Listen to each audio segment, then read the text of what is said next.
Okay. Assalamualaikum. Salam.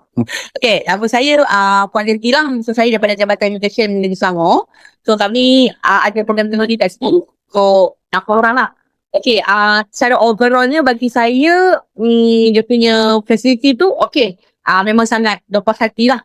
Tapi macam biasalah, dia tak ada yang sempurna kan. So, selalu ada ruang untuk penambahbaikan lah. Okay, dari segi penginapan tu, saya rasa tak ada masalah. Okay, penginapan selesa. Cuma kat dorm tu saya rasa agak padat. Dorm tu, maksudnya untuk saya yang student okay. Dorm tu mungkin kalau dapat keluarkan satu double bed tu pun agak congested lah. Sebab kalau macam kami ni untuk orang yang bekerja, terutama ni ibu-ibu, ayah kan, kalau student okay. Sebabnya kita dah bekerja macam tu. Okay.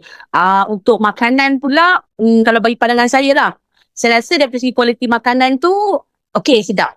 Okay, tapi cuma bagi saya variasi tu, dia macam mungkin patut tambah sikit lah. Dia punya tu macam lauk, mungkin ada additional lauk ditambah dan sebagainya. Sebab tapi saya kata kalau macam untuk kanak-kanak, untuk pelajar sekolah, dengar okay.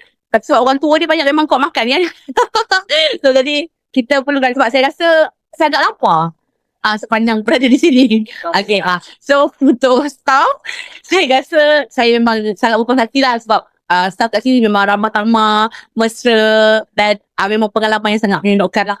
So overall, Aziz bagi 5 bintang. Okey, Assalamualaikum dan salam sejahtera. Okay, bagi saya ini pengalaman pertama saya. Pertama saya untuk bawa serta program untuk Tuhan lah. Ya, bagi saya untuk facilities, untuk segala kemudahan-kemudahan sini, saya rasa puas hati. Dari segi kerjasama daripada staff-staff, memang puas hati. Dan itulah macam yang Puan maklum, ada dom, ada juga lah yang rasa macam ada penambahbaikan. Sebab tengok ada tempat tinggal tapi tak ada tempat letak baju, tempat sidai baju, apa semua orang jadi bersepah, nampak tak selesai macam budak asrama sekolah. Itu bagi pendapat saya ikhlas kan. Bila saya masuk, saya tengok semalam, tengok tak ada apa tempat letak baju pun tak ada, semua sidai dekat kantin double deck tu lah. Bersegi makan tu okey, memang sedap lah. Cuma itulah macam saya setuju dengan Konsulti, adalah buat variety kan.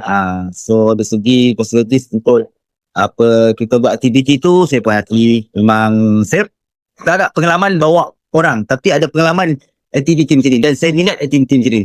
So saya tengok facilities ni untuk aktiviti memang sesuai untuk yang sebaya-sebaya kita ni yang dah bekerja.